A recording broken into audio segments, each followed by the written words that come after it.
কল্পনা করুন আপনি পৃথিবীর সবচেয়ে ভয়ঙ্কর এবং রহস্যময় জঙ্গল অ্যামাজনের একেবারে গভীরে রয়েছেন। চারদিকে ঘন অন্ধকার, বাতাসের আর্দ্রতা আপনার শ্বাস রোধ করে ফেলছে। হঠাৎ পাশের ঘোলাটে পানির নিচে আপনি এমন কিছু নড়াচড়া করতে দেখলেন যা আপনার কল্পনাকেও হার মানায়। একটি বিশাল আকার মাথা পানির ওপর ভেসে উঠল, যার চোখগুলো আগুনের গোলার মতো জ্বলছে। এই জীবটি কোনো সাধারণ সাপ নয়, এটি এমন এক দানব যার কথা শুনলে আধুনিক বিজ্ঞানও থমকে দাঁড়ায়। একে বলা হয় সুকুরিজু গিগান্তে বা অ্যামাজনের দানব অ্যানাকন্ডা। আজ আমরা মিস্ট্রি সলিউশনসে এই রহস্যের একদম গভীরে যাব এবং খুঁজে বের করার চেষ্টা করব যে ৬০ থেকে ৭০ ফিট লম্বা এই দানব সাপটি কি সত্যিই আমাদের এই পৃথিবীতে টিকে আছে, নাকি এটি কেবল মানুষের ভয় আর কল্পনার মিশেলে তৈরি একটি গল্প মাত্র। শেষ পর্যন্ত আমাদের সাথেই থাকুন, কারণ আমরা আজ এমন কিছু প্রমাণ বিশ্লেষণ করব যা আপনার চিন্তাধারা পুরোপুরি বদলে দিতে পারে। অ্যামাজন রেইন ফরেস্টকে বলা হয় পৃথিবীর ফুসফুস, কিন্তু এই বিশাল অরণ্যের বিশাল একটা অংশ আজও মানুষের কাছে অজানা। আর এই অজানার রাজ্যেই জন্ম নিয়েছে সুকুরিজু গিগান্তের রহস্য। স্থানীয় উপজাতিদের মতে সুকুরিজু হলো এমন এক সাপ যা আস্ত একটি নৌকাকে পানির নিচে টেনে নিয়ে যেতে পারে, এবং এটি লম্বায় প্রায় ৮০ থেকে ১০০ ফিট পর্যন্ত হতে পারে। এখন প্রশ্ন হল, আধুনিক বিজ্ঞান কি এই দাবিকে সমর্থন করে? বর্তমানের রেকর্ড অনুযায়ী পৃথিবীর দীর্ঘতম সাপ হল গ্রিন অ্যানাকন্ডা, যা সাধারণত ২০ থেকে ২৫ ফিট লম্বা হয়। কিন্তু সুকুরিজুর দাবি এই সীমানার কয়েক গুণ বেশি। এই রহস্যের শুরুটা হয়েছিল ১৯০৭ সালে, যখন বিখ্যাত ব্রিটিশ এক্সপ্লোরার পার্সি ফসেট অ্যামাজনে তার অভিযানের সময় দাবি করেন যে তিনি ৬২ ফিট লম্বা অ্যানাকন্ডা দেখেছেন এবং সেটিকে গুলি করে মেরেছেন। যদিও তার এই দাবি সেই সময় ব্যাপক বিতর্কের সৃষ্টি করেছিল, কারণ বিজ্ঞানের দৃষ্টিতে একটি সাপের পক্ষে এতটা লম্বা হওয়া শারীরবৃত্তীয়ভাবে অসম্ভব বলে মনে করা হয়। কিন্তু পার্সি ফসেট কি মিথ্যা বলেছিলেন? তিনি ছিলেন রয়্যাল জিওগ্রাফিক্যাল সোসাইটির একজন অত্যন্ত সম্মানিত সদস্য। তার মতো একজন মানুষ কেন এমন অদ্ভুত দাবি করবেন? রহস্য এখানেই শেষ নয়। ১৯৪৮ সালে ব্রাজিলের একটি সংবাদপত্রে একটি ছবি প্রকাশিত হয় যা পুরো বিশ্বকে চমকে দেয়। ছবিতে দেখা যায় একটি বিশাল আকার সাপের মাথা, যা একটি গাছের গুঁড়ির মতো চওড়া। দাবি করা হয় যে সাপটি প্রায় ১৩০ ফিট লম্বা ছিল। যদিও ছবির সত্যতা নিয়ে অনেক প্রশ্ন আছে, কিন্তু এর পরবর্তী কয়েক দশকে আরও অনেক প্রত্যক্ষদর্শী একই রকম অভিজ্ঞতার কথা জানান। ফাদার হেইনস নামের এক পাদ্রী ১৯০৬ এবং ১৯৪৮ সালে দুবার এই দানব সাপের মুখোমুখি হওয়ার দাবি করেন। তার বর্ণনা অনুযায়ী সাপটি ছিল লম্বায় অন্তত ৮০ ফিট এবং এর গায়ের চামড়া ছিল কুচকুচে কালো। এই বর্ণনাগুলো কি কেবলই চোখের ভুল, নাকি অ্যামাজনের গভীরে এমন কোনো প্রজাতি লুকিয়ে আছে যা এখনও বিজ্ঞানীদের নজরে আসেনি? চলুন এবার একটু যুক্তি আর বিজ্ঞানের দিকে নজর দেওয়া যাক। জীববিজ্ঞানের একটি গুরুত্বপূর্ণ নিয়ম হল স্কোয়ার কিউব ল। এই নিয়ম অনুযায়ী কোনো প্রাণীর দৈর্ঘ্য যদি দ্বিগুণ হয়, তবে তার আয়তন এবং ওজন বাড়ে ৮ গুণ। একটি ৬০ ফিট লম্বা অ্যানাকন্ডার ওজন এতটাই বেশি হবে যে তার নিজের হাড় সেই ভার সইতে পারবে না। তাছাড়া এত বড় শরীর নিয়ে চলাফেরা করার জন্য যে পরিমাণ শক্তির প্রয়োজন তা যোগান দেওয়া একটি সাপের পক্ষে প্রায় অসম্ভব। কিন্তু এখানে একটি টুইস্ট আছে।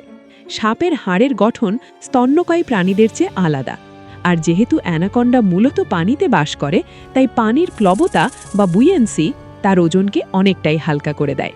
এটি একটি বড় কারণ হতে পারে যার ফলে এই সাপগুলো সাধারণ সাপের চেয়ে অনেক বেশি বড় হওয়ার সুযোগ পায়। ইতিহাসের দিকে তাকালে আমরা দেখতে পাই টিটানো বোয়া নামের এক প্রজাতিকে, যা প্রায় ৬০ মিলিয়ন বছর আগে পৃথিবীতে বাস করত। টিটানো বোয়া লম্বায় ছিল প্রায় ৫০ ফিট এবং ওজনে ছিল প্রায় ১,০০০ কেজি। এই ধরনের বিশাল প্রাণী যদি লাখো বছর আগে থাকতে পারে, তাহলে ৪৫০ বছরের ইতিহাসে অ্যামাজনের গভীরে এই ধরনের কোনো প্রজাতি টিকে থাকা কি একেবারেই অসম্ভব?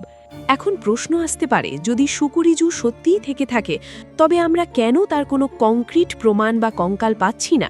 এর একটি যৌক্তিক ব্যাখ্যা হতে পারে অ্যামাজনের পরিবেশ।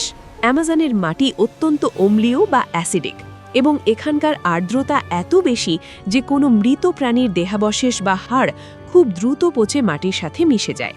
তাছাড়া অ্যামাজনের যে অংশগুলোতে এই সাপের বসবাসের কথা বলা হয় সেখানে আজও কোনো মানুষ পা রাখতে পারেনি। স্যাটেলাইট ইমেজেও ঘন বনের নিচে কি আছে তা দেখা সম্ভব হয় না। তাই কেবল প্রমাণ নেই বলেই যে এই প্রাণীটি নেই তা জোর দিয়ে বলা যায় না। তবে অনেক বিজ্ঞানী মনে করেন মানুষের পার্সপেক্টিভ এরর বা দেখার ভুল এখানে বড় ভূমিকা পালন করে। পানির নিচে আলোর প্রতিসরণ এবং ভয়ের কারণে মানুষ অনেক সময় একটি 15-20 ফিট লম্বা সাপকে 40-50 ফিট লম্বা মনে করতে পারে। বিশেষ করে যখন প্রাণের ঝুঁকি থাকে তখন আমাদের মস্তিষ্ক বিপদের আকারকে বড় করে দেখার প্রবণতা রাখে। কিন্তু মিস্ট্রি সলিউশনস সবসময় প্রমাণের গভীরে গিয়ে সমাধান খোঁজে। শুকুরিজু রহস্যের একটি বড় সমাধান লুকিয়ে থাকতে পারে বিবর্তন এবং পরিবেশের পরিবর্তনের মধ্যে। বিজ্ঞানীরা লক্ষ্য করেছেন যে সাপের আকার নির্ভর করে তার চারপাশের তাপমাত্রার উপর। টিটানো বোয়ার সময় পৃথিবীর তাপমাত্রা বর্তমানের চেয়ে অনেক বেশি ছিল। বর্তমানের অ্যামাজনে তাপমাত্রা ততটা বেশি না হলেও কিছু বিশেষ অঞ্চলে মাইক্রোক্লাইমেট বা ক্ষুদ্র জলবায়ু থাকতে পারে যেখানে তাপমাত্রা সাপের অতিবৃদ্ধির জন্য সহায়ক। এছাড়া খাদ্যের অভাব না থাকলে এবং মানুষ বা অন্য শিকারীর হাত থেকে বেঁচে থাকলে একটি সাপ অনেক বছর বাঁচতে পারে এবং তার বৃদ্ধি কখনোই পুরোপুরি থামে না। অর্থাৎ তাত্ত্বিকভাবে একটি গ্রিন অ্যানাকন্ডা যদি 100 বছর বাঁচে তবে তার আকার সাধারণের চেয়ে অনেক বড় হওয়া সম্ভব। তাই হয়তো শুকুরিজু কোনো আলাদা প্রজাতি নয়, বরং এটি হলো গ্রিন অ্যানাকন্ডারই এক বিরল এবং বিশালাকার রূপ যা অতি প্রাচীনকাল থেকে লোকচক্ষুর আড়ালে বেড়ে উঠেছে। পুরো বিষয়টি বিশ্লেষণ করলে আমরা একটি সিদ্ধান্তে পৌঁছতে পারি। শুকুরিজু গিগান্তে বা দানব সাপ নিয়ে যে 80 বা 100 ফিটের দাবি করা হয় তা সম্ভবত মানুষের অতিশয়োক্তি বা দেখার ভুল। তবে পার্সি ফসেট বা ফাদার হেইনসের মতো নির্ভরযোগ্য প্রত্যক্ষদর্শীদের বর্ণনা এবং টিটানো বোয়ার ঐতিহাসিক অস্তিত্ব এটি ইঙ্গিত দেয় যে অ্যামাজনে 35 থেকে 45 ফিট লম্বা অ্যানাকন্ডা থাকা মোটেও অসম্ভব নয়। বর্তমানে রেকর্ড করা 25 ফিট হয়তো সব সাপের শেষ সীমানা নয়। অ্যামাজনের দুর্গম রহস্যময় জলাভূমিতে হয়তো আজও এমন কিছু দানব লুকিয়ে আছে যারা আমাদের চেনা বিজ্ঞানের সংজ্ঞাকে চ্যালেঞ্জ করতে পারে। রহস্য আর রোমাঞ্চ যেখানে মিশে যায় সেখানেই জন্ম নেয় শুকুরিজুর মতো কিংবদন্তি। এখন আপনার কাছে আমার প্রশ্ন, আপনি কি বিশ্বাস করেন যে অ্যামাজনের গহীন অন্ধকার পানির নিচে আজও 60 ফিট লম্বা কোনো দানব সাপ মানুষের আগমনের অপেক্ষা করছে, নাকি এটি কেবল শিকারীদের রোমাঞ্চকর গল্পের একটি অংশ? আপনার যুক্তি এবং মতামত অবশ্যই নিচে কমেন্ট বক্সে আমাদের জানান। আপনাদের প্রতিটি কমেন্ট আমাদের নতুন রহস্য অনুসন্ধানে অনুপ্রাণিত করে।